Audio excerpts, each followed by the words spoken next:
India கடற்பாதுகாப்பை மேம்படுத்துவதற்காக Kalvari submarine அப்படின்னு சொல்லப்படக்கூடிய ஒரு சக்தி வாய்ந்த அட்வான்ஸ் டெக்னாலஜி உள்ள நீர்மூழ்கி கப்பலை இந்தியா கூடிய விரைவில் தயாரிக்க போறாங்க.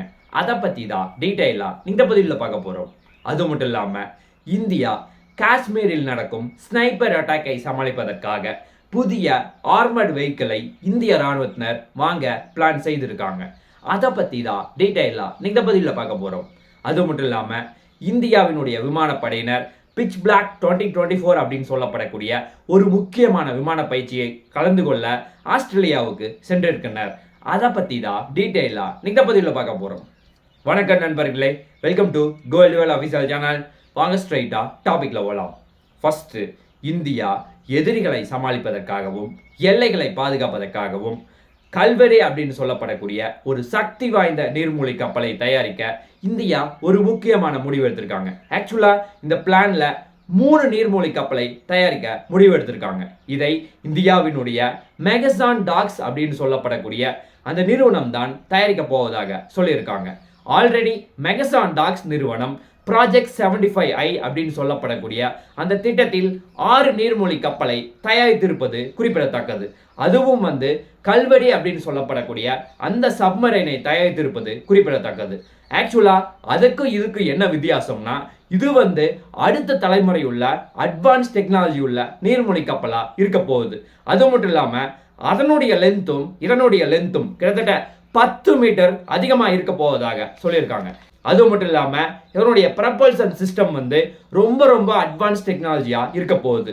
ஆக்சுவலா இந்த ப்ரப்பல்சன் சிஸ்டத்தின் மூலமா கிட்டத்தட்ட அதிக நேரம் அதிக வேகத்தில் பயணிக்க போவதாக சொல்லியிருக்காங்க. இதன் மூலமா இந்தியாவிலிருந்து ஆஸ்திரேலியா வரைக்கும் இந்த சப்மரைன் பயணிக்க போவதாக சொல்லியிருக்காங்க. ஆக்சுவலா இந்த 3 சப்மரைனும் கிட்டத்தட்ட 35,000 கோடி ஆகும் அப்படின்னு சொல்லி ஒரு முக்கியமான எஸ்டிமேஷன் இந்தியா போட்டிருப்பதாக சொல்லியிருக்காங்க. அது மட்டும் இல்லாம இதுல AIP அப்படின்னு சொல்லப்படக்கூடிய ஏர் ப்ரொபல்சன் சிஸ்டத்தை இதில் பொருத்த போவதாக சொல்லியிருக்காங்க. ஆக்சுவலா இந்த ஏர் ப்ரொபல்சன் சிஸ்டத்தை நம்ம பொருத்தும் பொழுது அடிக்கடி நம்ம கடற்பகுதியில் உள்ளேயே ரொம்ப நேரம் இருக்காம மேல வந்துட்டே இருக்கும். அப்படி நம்ம அடிக்கடி நம்ம மேல வரும் பொழுது எதிரினுடைய சேட்டலைட்க்கு, அதாவது சீனாவுக்கோ அல்லது பாகிஸ்தானுடைய சேட்டலைட்க்கோ எளிதா நம்ம தெரிஞ்சிருவோம். அப்படி தெரிஞ்சுக்கிட்டோம்னா எதிரி நம்ம கண்டுபிடிச்சிட்டு எளிதா அவர்கள் அட்டாக் செய்வதற்கு இது மிகவும் உதவியா இருக்கும்.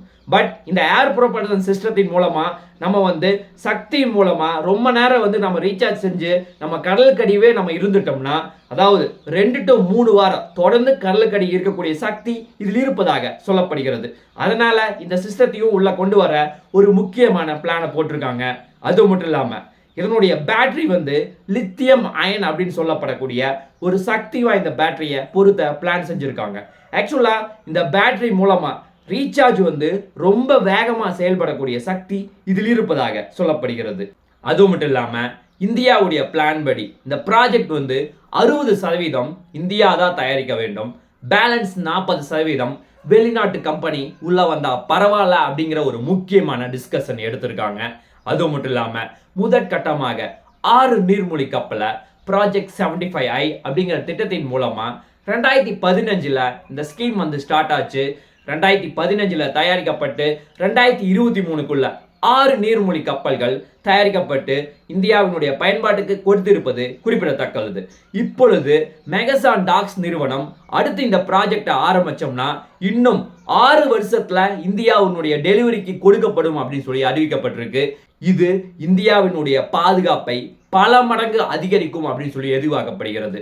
ஆக்சுவலா இந்தியாவினுடைய கோஸ்டட் பார்டர் மட்டும் கிட்டத்தட்ட 7,000 கிலோமீட்டருக்கு மேல இருக்கு. அதுலயும் முக்கியமா ஸ்ரீலங்கா, மாலத்தீவு இந்த மாதிரி பகுதிகள் எல்லாமே சீனா தொடர்ந்து அவர்களுடைய கண்ட்ரோல்ல வச்சுக்கிட்டே இருக்காங்க. அப்படிங்கிறப்ப சீனா அப்படிங்கிற வரும் பொழுது இந்தியா ரொம்ப கேர்ஃபுல்லா இருக்கும். அதனால நம்ம இந்த மாதிரி பாதுகாப்பை கொஞ்சமா அதிகரித்தால் மட்டும்தான் ஃபியூச்சர்ல அவர்களை சமாளிப்பதற்கு இது மிகவும் உதவியாக இருக்கும் அப்படின்னு சொல்லி சொல்லப்படுகிறது. இதோ ஒரு பக்கம் போயிட்டு இருந்தாலும் இன்னொரு பக்கம் இந்தியாவினுடைய மிகவும் முக்கியமான பகுதி தான் ஜம்மு காஷ்மீர். ஆக்சுவலா இந்த ஜம்மு காஷ்மீருடைய எல்லை பகுதி சைனா கண்ட்ரோலையும் இருக்கு, அதே மாதிரி பாகிஸ்தான் கண்ட்ரோலையும் இருக்கு.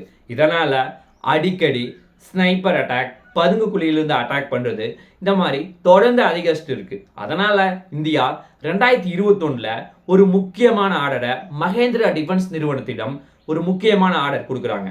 ஆக்சுவலா ஆர்மட் ஸ்பெஷலிஸ்ட் வெஹிக்கிள் அப்படின்னு சொல்லப்படக்கூடிய ஒரு முக்கியமான வெஹிக்கிளை சுமார் 1056 கோடி செலவுல சுமார் 1300 வெஹிக்கிள் ஆர்டர் பண்றாங்க. அது 2023 இருந்து இந்தியாவுக்கு டெலிவரி வந்துட்டு இருக்கு. ஆக்சுவலா அதன் மூலமா இந்தியா முக்கியமான பகுதியில கண்ட்ரோல்ல வச்சுட்டு இருந்தாலும் தொடர்ந்து அவர்கள் அத்துமீறி இந்தியாவினுடைய பகுதியில அட்டாக் பண்ணிட்டே இருக்காங்க. அதனால இந்தியா என்ன முடிவெடுக்கிறாங்க, மீண்டும் அதானி டிஃபென்ஸ் நிறுவனத்தின் மூலம் ஸ்பெஷலிஸ்டான வெஹிக்கிளை இன்னொரு முறை நம்ம ஆர்டர் வேணும் அப்படிங்கிற ஒரு முக்கியமான முடிவு எடுக்கிறாங்க.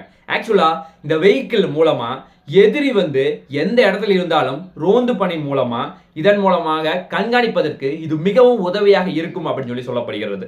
ஆக்சுவலா இந்த வெஹிக்கிள் மூலமா 4 பேர் தொடர்ந்து எல்லாம் அமர்ந்து இருக்கலாம். அது மட்டும் இல்லாம இதன் மூலமாக உயிரிழப்பையும் அட்டாக் செய்வதையும் இதன் மூலமாக குறைக்க முடியும் அப்படிங்கிற ஒரு முக்கியமான ஒரு பாசிட்டிவ் இதற்கு கொடுக்கப்படுகிறது.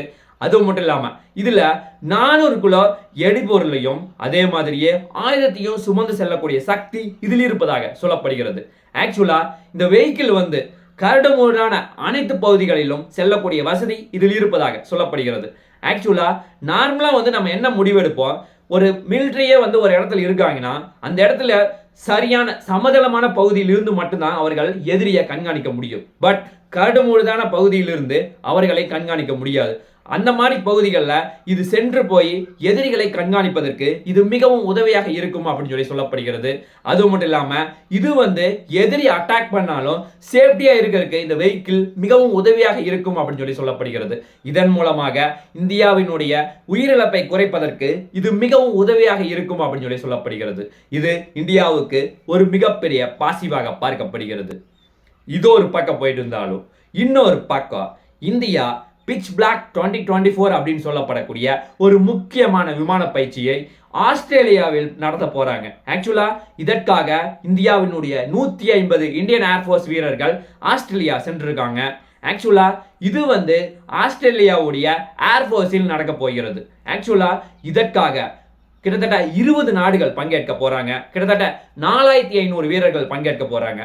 இதற்காக இந்தியாவில் இருக்க முக்கியமான இன்ஜினியர்ஸ், பைலட்ஸ், முக்கியமான டெக்னீஷியன் எல்லாருமே பங்கேற்றிருக்காங்க.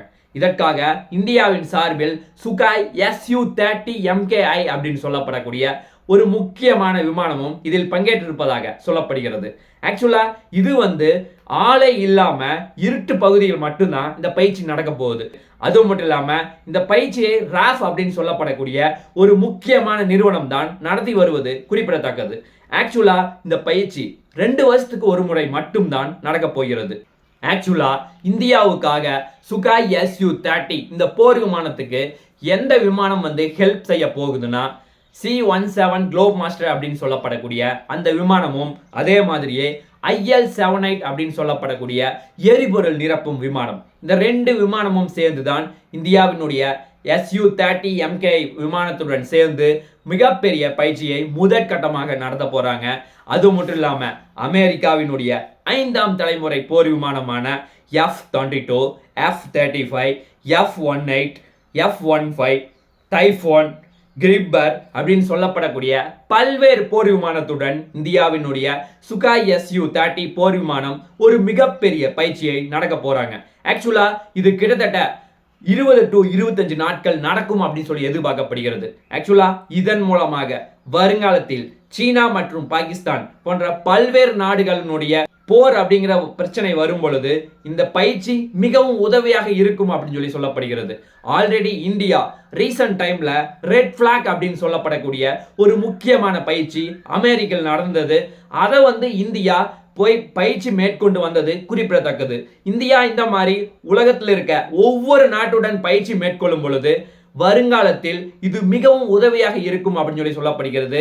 அது மட்டும் இல்லாம இது இந்தியா ஆஸ்திரேலியா உறவில் ஒரு மிகப்பெரிய உறவை பலப்படுத்தும் அப்படின்னு எதிர்பார்க்கப்படுகிறது. பார்க்கலாம் என்ன நடக்குது என்று சொல்லி. நாளைக்கு இன்னொரு நல்ல ஒரு வீடியோவில் உங்களை நான் சந்திக்கிறேன். நன்றி, வணக்கம், தேங்க்யூ, ஜெய் ஹிந்த்.